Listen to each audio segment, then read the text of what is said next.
Let's rock and roll, besties. All right. Welcome, friends. Zach, you really popped off sending discussion points to the Twitter chat this week. I was very, very impressed.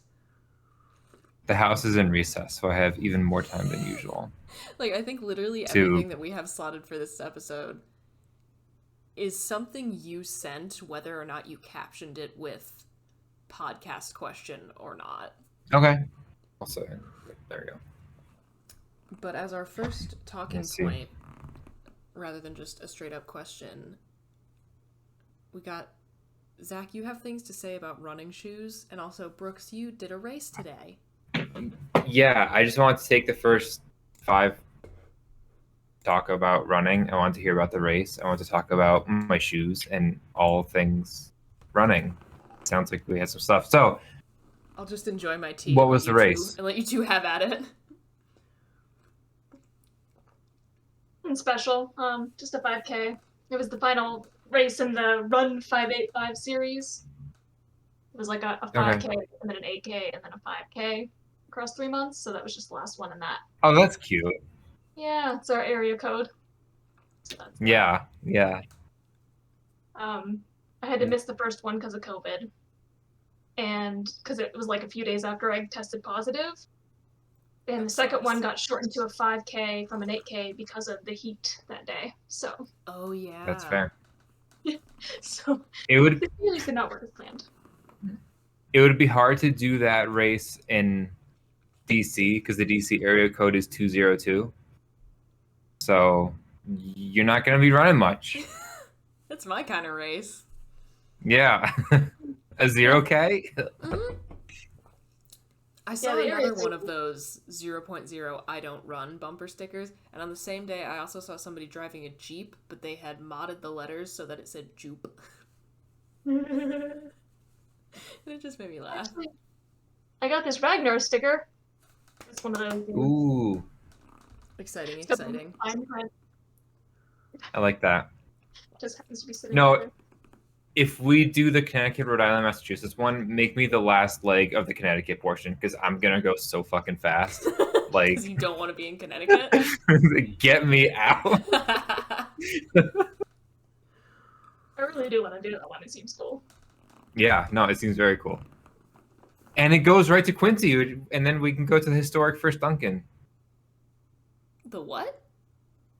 The first Dunkin' Donuts ever is in Quincy, Massachusetts, and it's still there. Okay. All right, I'm down. Oh my god! Speaking of which, it's so funny because you had sent me that thing about Cheers, then we're talking about running. I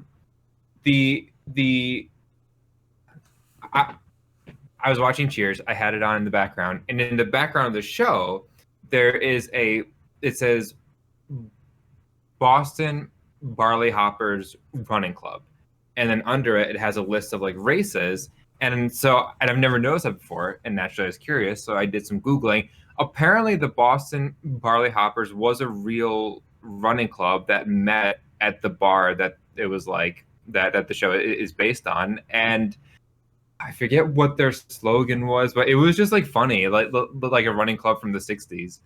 And I was like, if I can find. Yeah, no, I was like, that's awesome. Oh, okay. The running club's motto was "Run for fun, roam for foam." Okay. I kind of love. I'm like majorly here for this, except for the running part. Yeah. I also love just the classic combination that appears to be timeless of like running and then alcohol. Like. Seems to be popular from what you two have told me. Oh yeah. Yeah, that's what our group does. Sounds like that's what Brooks' group does, and apparently that's what they did in the 60s. Some things never change. No, they really don't. I've run multiple races with beer at the finish line. Hell yeah. Yeah. Honestly, yeah. So Brooks, I know you know what this is like, but like when you get new shoes after a while, and you're like, oh, this is what they're supposed to feel like. Yeah. Because you like worn your other ones into a pulp, and I finally did that. But Pacers did not have any of the Saucony Triumphs, and they said that they weren't going to have them until like the end of September. And I was like, well, I can't wait another 45 days. I'm starting to hurt. Like my body is hurting. And so and it's actually a pretty comfortable pair. It's definitely tighter, a little bit more snug. But this gives me an excuse to go back and get the Triumphs anyways when they come back, and now I can test run the whole the whole the whole two shoe theory. Yeah. It felt weird. I know I said this, but I have not worn shoes that are not Saucony in over 2 years to go running. Like two shoe theory. What can of worms have Brooks I would just know opened? it better. So I guess the idea is like because different shoes put like not emphasize, but like Stress. Yeah, like different parts of your feet. It kind of spreads out the stress on your foot. And also, what I did not know until recently from Brooks is that it takes your shoes like 24 decompress from your runs. So when you switch off, it also lets them come back to form. So interesting. Yeah. Don't have this problem when you bike, especially with like designated like cycling cleats, because the soles are hard as rocks, so there is no compressing or decompressing to deal with. Also, going back gives me an excuse to go back because the girl who sold me them was cute. Anyways, I did stop by one of people running this morning, and they had Sauconys, and I was like, I was like, oh, this hurts. But ouchie. Anyways, yeah. I now own a pair of Asics. It's weird. They're like, I don't think I could run like long distance in them. Like I don't think I could do a half marathon. I think they're a little too snug for that. But like the person who sold them to me, she was like, they are a little more like reactive. You can feel the ground a little more. I was like, oh no, I do not want to feel the ground at all. I do not want to be aware that I'm running. Like literally, like I want to be running without any of the stress of running.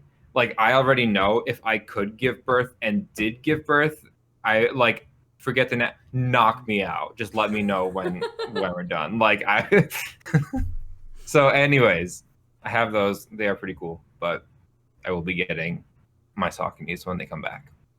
I love it. End scene. I'm glad you had this fun little journey. I'm a Mizuno loyalist. I've been running in Mizuno Wave Riders for like, God, I don't know when I got my first pair. More than a decade ago. How old am I? Yeah. Oh my God, more than 15 years ago. But I feel like I'm more aware of how old you are than you are. Yeah, I don't remember my age. It's very sad. I have to do math from my birth year. I love it. I remember it because it's funny when I tell people that my best friend is 36. Like, that is sorry.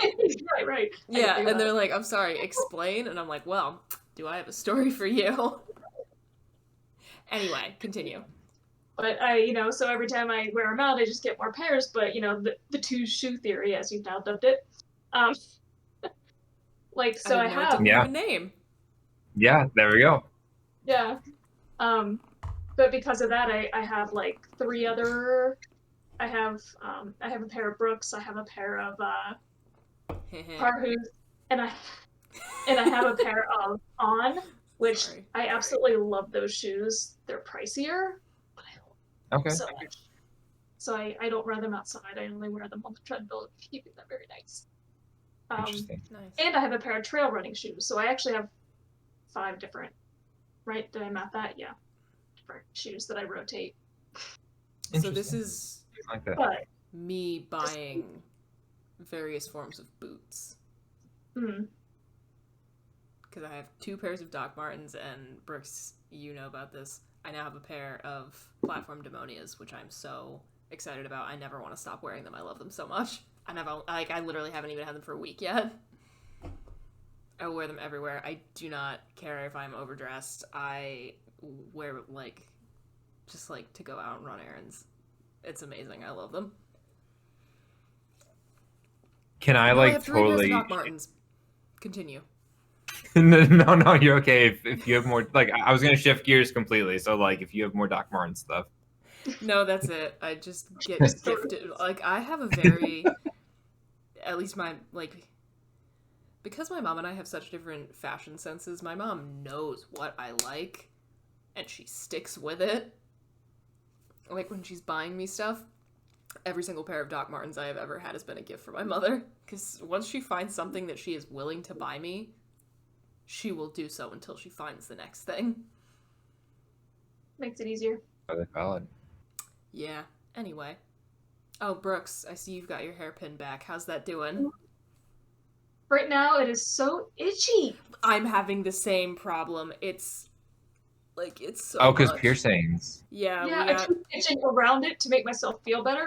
Oh my god, I know. It's Like, driving me logically. insane. Oh, Yeah, I know, it's it's driving driving me crazy. insane. But What is the healing process like on piercings? Because like tattoos at this point, I know what to expect, but like for a piercing, what's the time frame? And does it like itch or like what is it? itchy as hell. Depends on where. Like, lobe piercings heal pretty quickly, like a couple months. I was told 6 months for the cartilage ones I have now, but the one I have in here, the daith piercing, was like a year. 3 months. Oh, I thought he said like 3 months till you could change it at least, though. Oh my I've god. never changed it. I haven't Well, yeah, changed a single one of the cartilage earrings that I have because I just can't get my little fingies in there. but that's what the guy told us when we got the daith piercings. He's like, "Oh yeah, I can come in like 3 months and change it."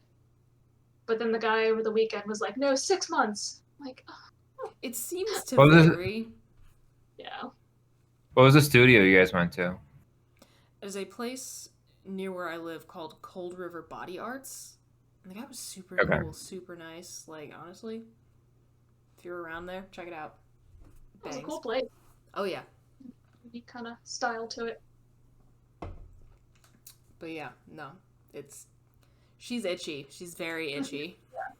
And unfortunately, my worst fears were realized, and he told me that I did not have the anatomy for an industrial, which I've been looking at it a bunch since then, and I don't know that he was right. Because, I can draw a straight line between the 2 holes that he put in my ear. Like, I've actually put a little thing in there to see. Like a little piece of toothpick. I mean, fair, but now you can just get a chain once it heals. Yeah. Or once it But heals, you can just now get it's like just really really fun, cool. instead of just like the slightly long one that you have to get when they first get it because your ear swells up. And you could get like funky, intricate ones and not have to have that like too long one. I've been looking, man. Trying to I'm make sure myself... you have. Do piercings actually like? How bad do they actually hurt? Because my first tattoo artist told me she'd rather sit for an hour piece on her arm than get like a piercing again. Every Like in time terms of I have gotten a piercing, it has felt, I'm gonna say, reasonable. okay. It's like they'll do it and I'm like, yeah, that seems pretty fair for having a needle go through my cartilage. Like, it wasn't like, oh my god, never, like, clearly wasn't never doing that again. Yeah. Well, But yeah. like, every time I've done it, I've been like, yeah, that seems fair for what just actually happened to a part of my body. So, I mean, that's a very subjective way of describing it, but that's been my experience. I feel like it varies a lot because even with these, right? So I got like the one that's like right here and one right here. And so he did the outer one first, and it hurt quite a lot. It took him a couple pushes to get it through. I heard crunching. It was not pleasant. No. The daith piercing was loud. Yeah, it was kind of like that, not quite as, but it was a similar thing. I heard the crunching. Crunchy. Yeah, but then I didn't even know he did the second hole. Like, I didn't feel it at all. Yeah, see, with these two, the first one, like, yeah, definitely hurt. There was a needle going through, like, my flesh. And then he did it again. And the second one hurt worse because it was already, like, irritated. Yours are closer together, yeah. Yeah, it was, like, really close together. But all these ones I had done, the 3 on my left ear I had done at different times, so I had, like, forgotten in between. You, my friend, the first time you got the front helix piercings, you just did 2 at once, which was very brave. And this is the first time I've ever done, like, 2 at once that weren't just, like, lobe piercings, because those hardly hurt at all, in my opinion. But for all the front helix piercings I have, as soon as I knew how bad it was going to hurt, it was over. This is the first time I did not have that, like, advantage. But hey, I did it. That's why the other day, because the first one hurt so bad, I'm like, well, this is gonna suck, and I'm bracing myself. And then he's like, all right, hop up, look in the mirror. I'm like, wait, what? Fascinating. Yeah, no, that was the first time that had ever happened to me where it was like, well, now I know how bad the second one's gonna hurt. Yep, but then you gotta sit there and wait for it. Yep, you just gotta sit there and be like, shit. Which is why I don't think I could ever, like, people who get their nipples pierced. Nope. Could never do that. Although I've heard from people on, like, TikTok and various forms of social media who have had that done. They're like, oh, the first one doesn't hurt because you're so, like, worked up that, like, the adrenaline kind of, like, keeps you from feeling it, and then the second one hurts really bad. Yeah, nope. No thanks. Not interested. Not for me. Anyway. Now that we're done talking about putting holes into our bodies, let's do some of these questions that Zach has been sending to a group chat. I got a lot of links involved in this one. Before we get to that bit, my lighter came today. I just want to show you how cool this is. Ooh. But, like, that's cool. Wow. Oh, though that, like, well, no, isn't that supposed to be one of the, like, survival ones, so that if you're in the, like, if it's crazy windy, you can still start a fire if you need to or something? Well, no, it's an arc lighter, so it's like, it's electric, and you just, like, charge it up, and it has the electric currents. But it is windproof thing, but it's basically just like a little right. I should get one. I just think it's super cool. Yeah. It arrived while I was at my race, and so I just got to open it, like, right before we started. I love that. I should get one of It those. feels like a taser. Like, you could probably tase someone with that. You know, if the microphone picked it up, but it kind of makes that, like, sound. Yeah. That's fun. Yeah. Anyway. All right. I was just putting the link for the. Oh wait, I forgot. You can keep the chat open and not minimize. Awesome. First one.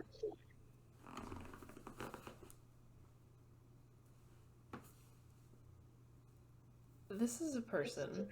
Oh, there we go. Okay. This is a question. This is a screenshot of a question from what appears to be text messages or something. And the question is this. Hey, what do mummies do when they catch you? Like, a zombie eats your brain, a vampire drinks your blood. What does a mummy do? Do they just beat you up? There is an episode, one of the shows that I use to, like, fall asleep is Big Bang Theory. Of course. It helps. But there is an episode where, like, they're debating if there is a difference between mummies and zombies. Like, there's an actual functional difference. I think there is. I 100% think there is a difference. But of two examples from TV and movies where I know what the mummy's goal is. I don't know how well this applies to just your, like, zombies have, like, a generic goal, vampires have a generic goal. I don't really know how much this is going to help us, but in a 1999 cinematic masterpiece, The Mummy, the resurrect, what's his face? I should know his name. I've seen this movie so many times.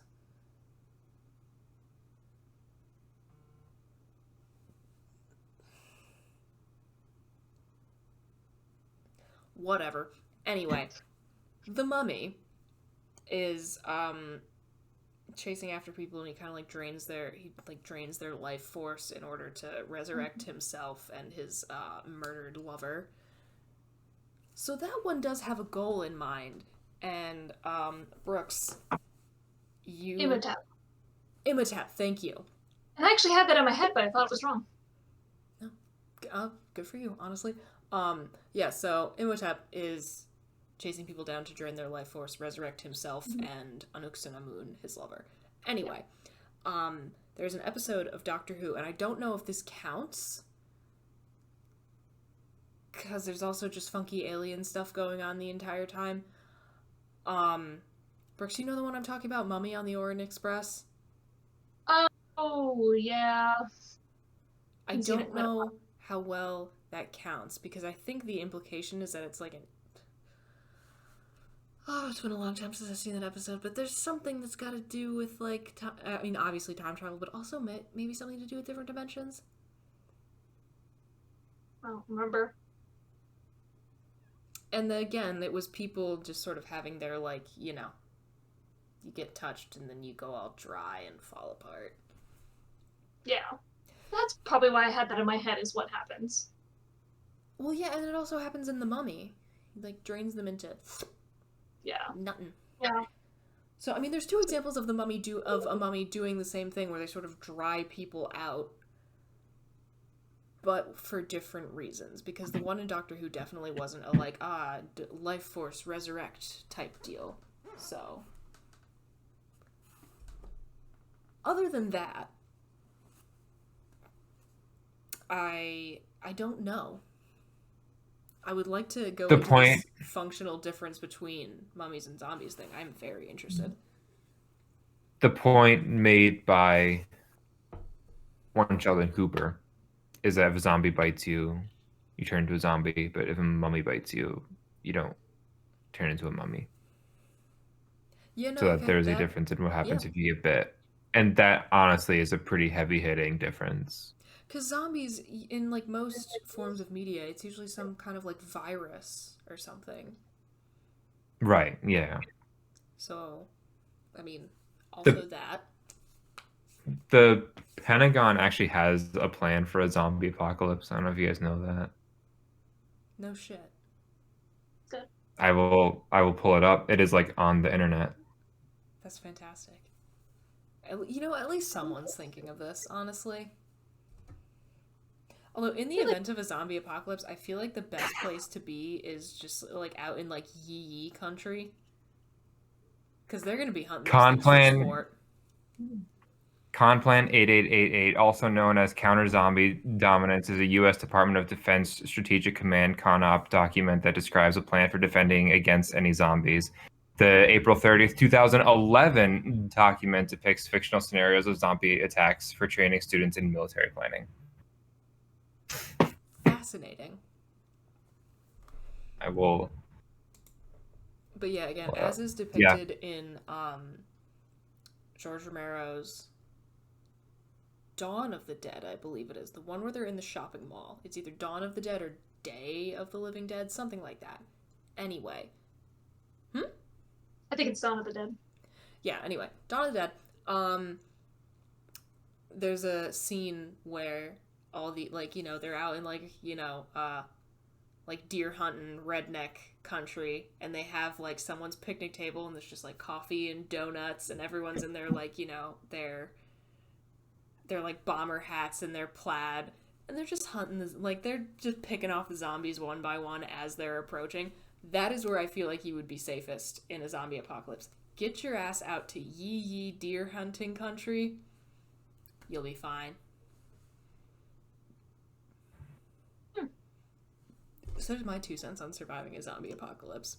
And honestly, I just love all the scenes from The Walking Dead where, what's his name, Rick, is just riding through the middle of, like, Atlanta on a horse. I'm like, that's the most vulnerable person I've ever seen in my goddamn life. Like, right? Bro, you were supposed to be, like, law enforcement or something. Why are you... I never even watched The Walking Dead because I had so many friends in high school who were Walking Dead fans, but, like, by the time that they were actually, like, caught up to what was airing on TV, they would just watch The Walking Dead and then complain about how downhill it was going every week, and I'm just like, I'm just not gonna involve myself at this point because I'm just gonna get caught up for it to suck.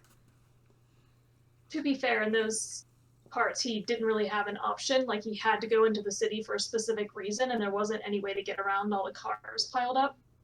Yeah, it's still like, why are you in the middle of the road? Like, do not take advantage of bikes. You can easily outbike a zombie. You don't need to refuel like you would a car. Depends on which kind of zombies we're talking about. Okay, I mean, yeah, if it's like World War Z zombies, you're pretty fucked. But if it's like Walking Dead zombies, yeah, 28 days later. Yeah, you can easily outbike a zombie. Do you guys watch Ian Peele at all? I've seen enough clips.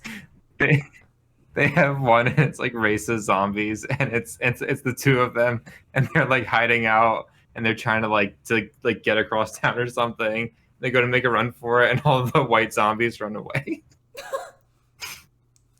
Oh my god! So bad. Did they all like close their doors, and like it's awful. Pretend I do not see it.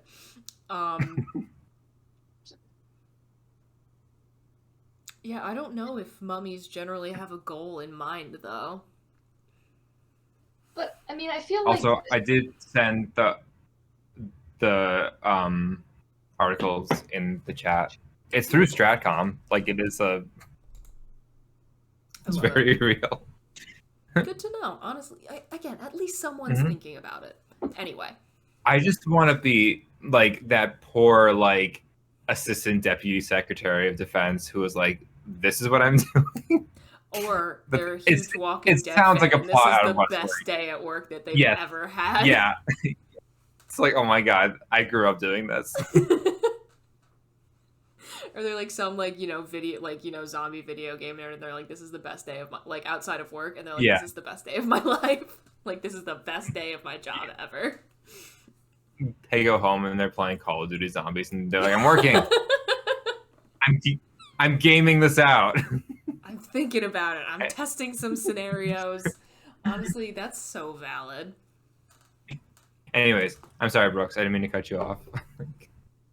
I was just gonna say, like, that idea of goal, though, I think points to one of the broader differences, which is that zombies in general tend to be pretty much like brain dead, right? Nothing going on, can't speak. Whereas mummies, though there is some variation, for the most part, seem to be more intelligent and are capable of having goals. Yeah, zombies seem to work in like herd mentality. Yeah, no, like again, bring back up the mummy. Definitely very goal oriented. A lot of tools and further foot soldiers at his disposal. Like, the man has a plan. Anytime I think zombies in film and TV, go back to Psych. They're stuck in the museum. Let me tell you, I've been thinking about that episode this whole time, and I was just about to say the same thing. As soon as you started that sentence, I knew where you were going. The hive mind is too real right now. Because I was looking for some joke to make about it, about the zombies. Yeah. I think I just love when they when the security guard sleepily wanders up, opens the door, and Gustus just comes flying out. I just had on a loop playing in my head, Sean trying to evade the cameras. That's all I'm thinking about. Yeah. One of my favorite zombie movies. Serious one, Train to Busan. Excellent fucking zombie movie. Non-serious one, Zombieland.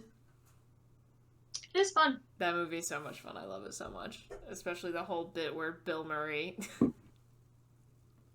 decided to disguise himself as a zombie, with makeup, so people would leave him alone, but then he got shot.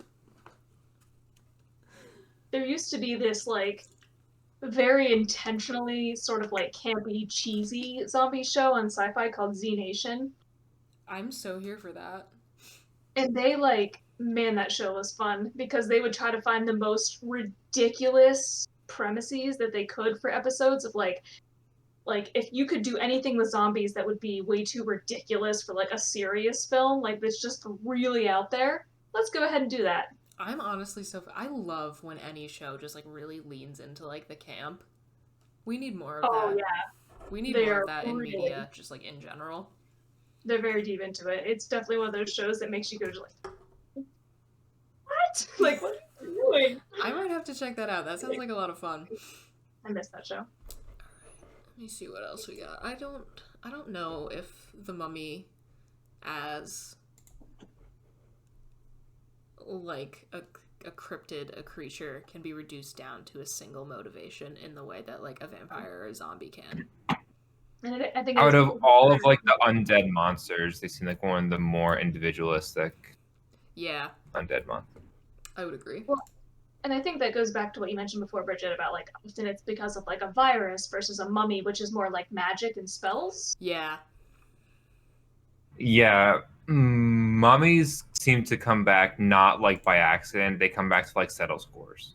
Yeah. Yeah. So maybe that's usually it. Settle the score, whatever that may be. That's what they do to you. They settle the score. What? That's what they do when they catch you. They settle the score. Yeah, okay. There you go. That. Maybe that could involve beating you up. Yeah, Yeah. right? Who knows? If you're owed.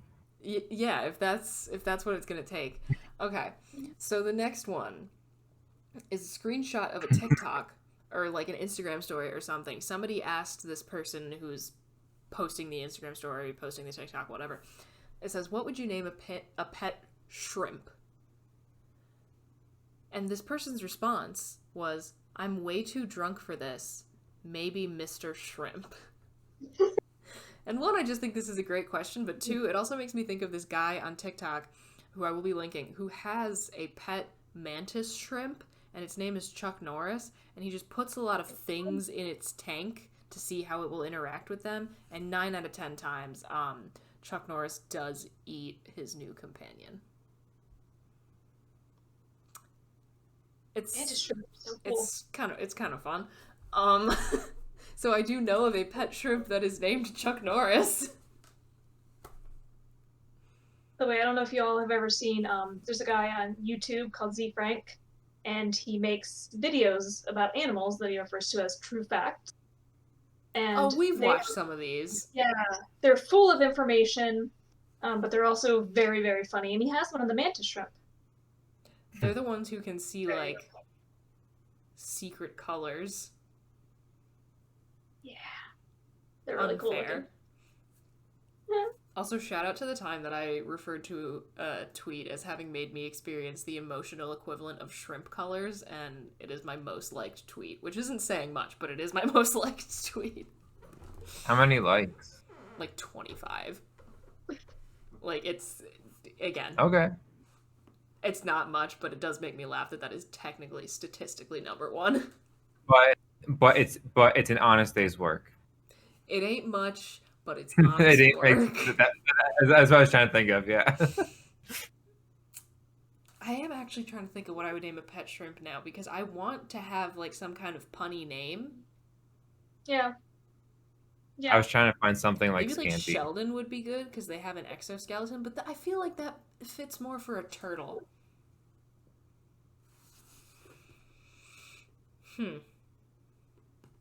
Yeah, my mind goes toward like small things, or the fact that shrimp is often used as an insult for like smaller boys, you know, like when they're bullied. So I was thinking about other terms that are often used to bully people. You could just name it after various shrimp dishes. Like, you could name one Scampy. I would name him Shrimp, or no, sorry, I would name him Chris. And everybody would think it's short for Christopher, but it would actually be short for Crustacean. I like that. Honestly, no, but you have to spell it crustacean, like. Yeah.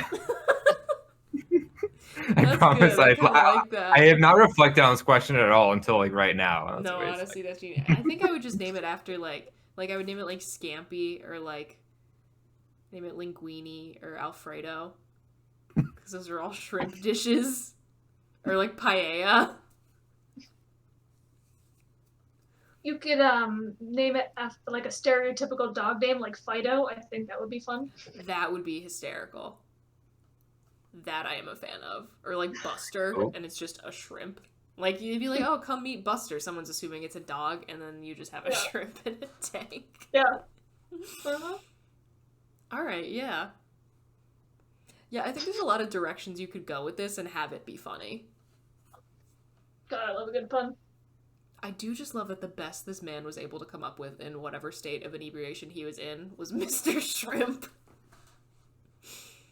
We've all been there. How much 2 time? seconds. I'll be right back. Uh-oh. Oh no. I assume it's probably Echo related.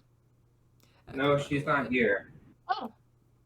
But there is another animal in the house that shouldn't be. Do you need to go take care of that? Define animal. Yeah, no, that's definitely a mouse. Fun. Ah. Well, at least it's not I a thought bat. we only got those in winter. Hmm? At least it's not a bat. No, but apparently my dad has a bat that Oh, lives cute. in his attic. My And he was like, just fair warning, it might pop out while you're like in the guest room. And I no, was like, literally, my parents' house has a history of bats getting in. Like, we definitely have bats in the attic, but like they have frequently over the years gotten down into the like actual house. It's not ideal. It's not ideal. I have live mouse traps from the winter because they get in like in the winter. They go inside. They find Yeah. ways inside because it's cold. But like I never end up using them. They just kind of went away before that. But now I might need to break them out. Oof. Figure out what to put in them. Peanut butter, apparently. Yeah. See that's what I've heard too. My fear is just attracting other stuff. Like I don't want to wake up and find like a line of ants. Yeah. That is kind of annoying. If they liked like cardboard. That would be helpful. Unfortunately, that is not the world we live in. No. I'm actually going to say final answer, I would name a shrimp Scampi. Just because I think it's cute.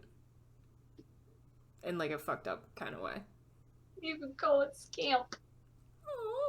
And also that has the bonus of being like a stereotypical dog sounding name. Mm-hmm. And then Yeah. you present them with and then whoever is coming to meet Scamp is presented with a shrimp and is just very confused. I think that would be fun. All right. Yeah, Zach, what was your Twitter timeline like this week? Nothing but bangers that you were sending. No, it is always unhinged, but you know. Question number 3. Was the person who invented the ladder trying to go up or down? I'm going to assume up, because you have to start from somewhere. I'm going to assume that they were trying to go down, but they knew that they had to also get back up. Like they dropped something important down like a well, like an empty well or whatever. They're like, oh, I need to go down to retrieve this item before they fill the well. But then I also need to get back up with this item. That's my theory. Not to be controversial and answer both, but there you have it.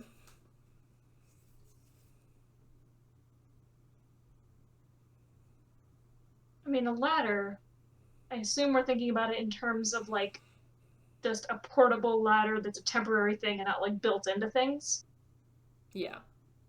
Right? Because obviously they would have had like stairs or ladder equivalents like built into homes long before a portable ladder was invented. So you gotta think, for what purpose would they need a portable ladder enough that they would invent it?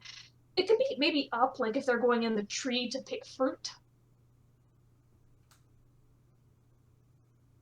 Yeah. I could see that being a common need. Very possible. Because even if they didn't have like big houses or anything at that point, they need food, and if they can't reach the food, I'm trying to think of like a basic need. No, yeah, I mean, you're honestly probably right.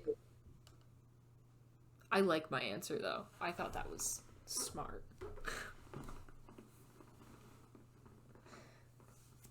Zach, any thoughts, or just... I mean, I assumed up as well, just in the sense that, like, you start on the ground. I was about to say, you do start on the ground. Yeah, it's kind of your default position. It's rare that you start below it. Yeah. I think that's some solid logic there. Honestly, that makes sense to me. All right. Here's the final one. And this one just is one of the ones that kills me again. Because I've been thinking about this since I've seen it. And I haven't come up with any answers to this question. This is another screenshot from a TikTok. And it says, when his name begins with B and rhymes with a kitchen utensil. And the tweet is captioning this screenshot. Still haven't figured this out. And I sure as hell haven't. What was the one? Zach What was answered the it. one we saw? Oh, it was like when his name starts with J and rhymes with one of the It 50 rhymes with states. Again, Like never figured it out.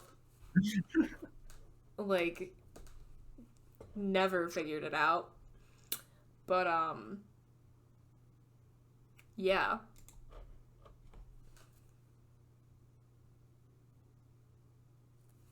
Any guesses?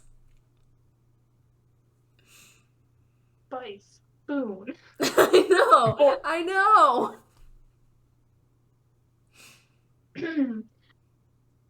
And Zach did suggest in the chat the name Bjork, which, like, does make sense, but they've typed this out in English, which I feel like I just love really narrows the chance of the person having a name like Bjork. I just love the thing that's like Scandinavian dogs be like Bjork. There's a similar one. It was like Scandinavian clowns be like Hjonk. And like, yeah, they probably do. They probably do. But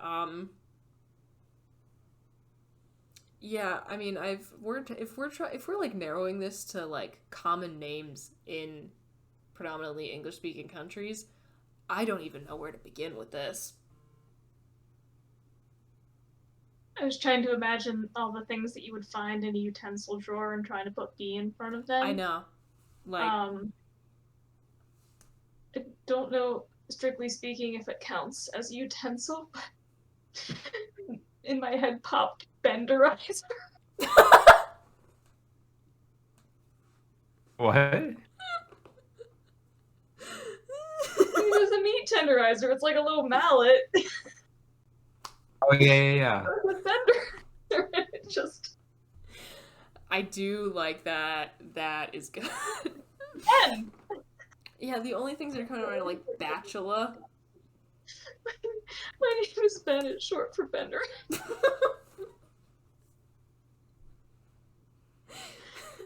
What if Mike was short for Mycicle?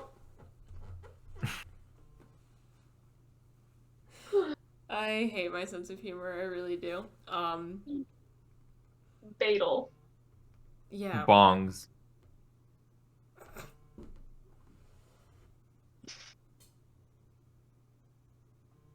Bopsticks. I was about to say. I was visualizing my utensil drawer, and I have. I know. I'm trying to think of a thing, but now I'm like veering into like 2-word items now, where it's not just like a cup; it's a measuring cup, and it's not as funny. It's got to be a one measuring buck. It's got to be a singular word object. Yeah.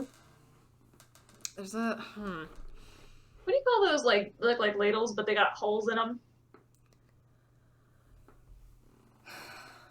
This gotta have a word, right?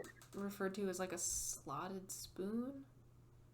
But I don't even know if that technically counts the one that has like the little forky things around it. Yeah, it's just a spoon that has like slots in it. I think I just as good as mine. Maybe that's it. Maybe that's the answer. Yeah, I don't know. I want to know what kind of life this person is leading, that this is a thing that they are posting. I want to know what's going on with them. I think that'd be really interesting. Are they talking about this mysterious man, like, in a good way? Like, oh, in a good way, like, oh, when his name starts with this? Or, like, in the way that you're kind of being like, oh, watch out, like, oh, when he, like, has a car like this, or whatever. Like, in what context are they talking about this mysterious bee man? I assumed it was just meant to be sort of a parody of the other one. Yeah. Yeah, I don't know. I just, I wish I knew. Is gonna be my concluding thought. I wish I knew. I think that'd be nice. By the way, the thing you guys were talking about, like the Scandinavian, it reminded me of something that happened during the race. Oh, do tell. It was toward the beginning, so everybody was still running in a relatively, like, solid group. Mm-hmm. And there was one point where they, on the trail that we were on, that had like a couple of like cement poles on it. And so as people were approaching it, they were yelling "pole," so people behind them would know and not like smash into it. Noted. And so we're running along, people would just keep yelling "pole, pole," and then some woman just screams over all the noise, "I prefer to be called a Slavic American."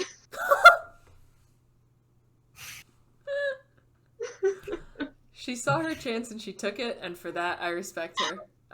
She has my undying respect. Oh man, it killed me. That I am nice. I like that. Yeah. Oh, I had one more thing I feel like I was gonna bring up, but it just completely exited my head with that fun little story. Big sad.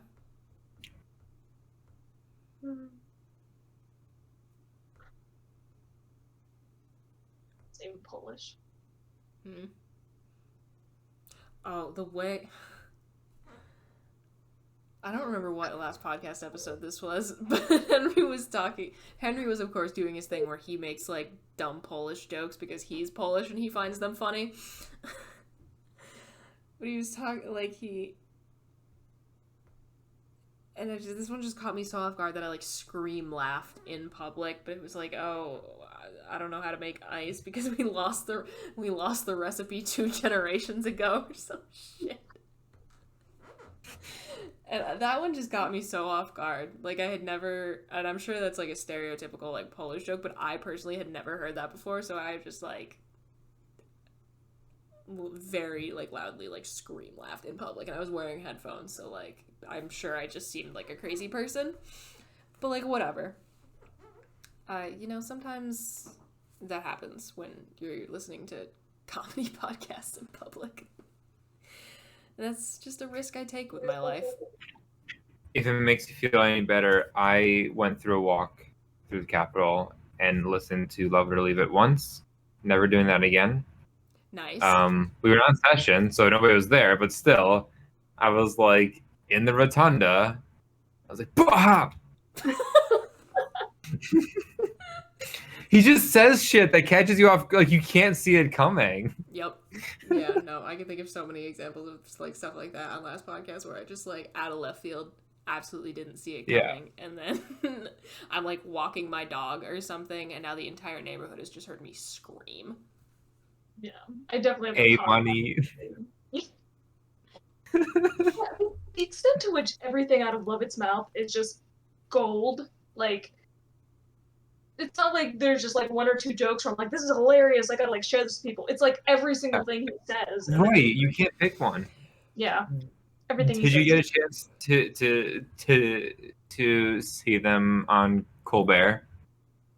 Oh no, I still gotta watch that. It's so funny because literally they just to watch them like react in real time to his shenanigans. That's why I do occasionally watch their YouTube videos and stuff because I get to. It's like Colbert asked them some question and Lovett's like, I'll take this one, and both Vitor and Favreau just kind of like they know what's coming. Well, they don't know what's coming. We all have that friend. Yeah. And if you don't have that friend, you are that friend.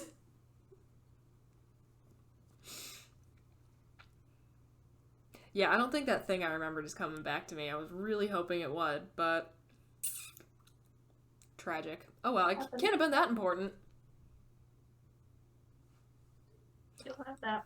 Although whenever I say something like that, I think of that. I don't even remember what show this is from, but it's like, I feel like I forgot something. Yeah, well, it can't have been that important. And then there's like a screenshot of like a kid just like by himself at like a tennis court or something. And that's what I feel like sometimes, but you know, it's whatever. Alright, well, podcast news, I've finally got my shit together, so releasing on a consistent schedule, yay, knowing what's coming, it's great. I'm doing great. So yeah, next week, PowerPoint night, very, very excited, cannot wait to see what everyone has prepared. The Short King will be making his return to the pod, so exciting times all around. And when we're done streaming What We Do in the Shadows, we're going to play some video games together, so things to look forward to. Alright, well, anyone else have anything they'd like to share? Fair enough, don't know why I ask. Well, occasionally there is something. Occasionally there is something, so I just like to make sure that I present everybody with the opportunity. Alright, as always, thank you for fighting with us, friends. We appreciate each and every single one of you, and we'll be back again next week. Adios. This week's episode of the Fighting with Friends podcast was hosted by Bridget Kelly, Zach Calderon, and Dr. Sarah Brooks. You can find other episodes of the podcast on YouTube, iTunes, Spotify, or your other favorite listening platform. Follow us on Twitter at BridgetKelly98, at Zach Calderon, and at AndSarahSaid. Rate and review us on your podcatcher of choice. Like, comment, and subscribe to us on YouTube. Follow us on Twitch, and join our Discord community using the links in the description. You can also help support us via the Acast supporter feature, or consider donating to our Patreon. Thanks for listening!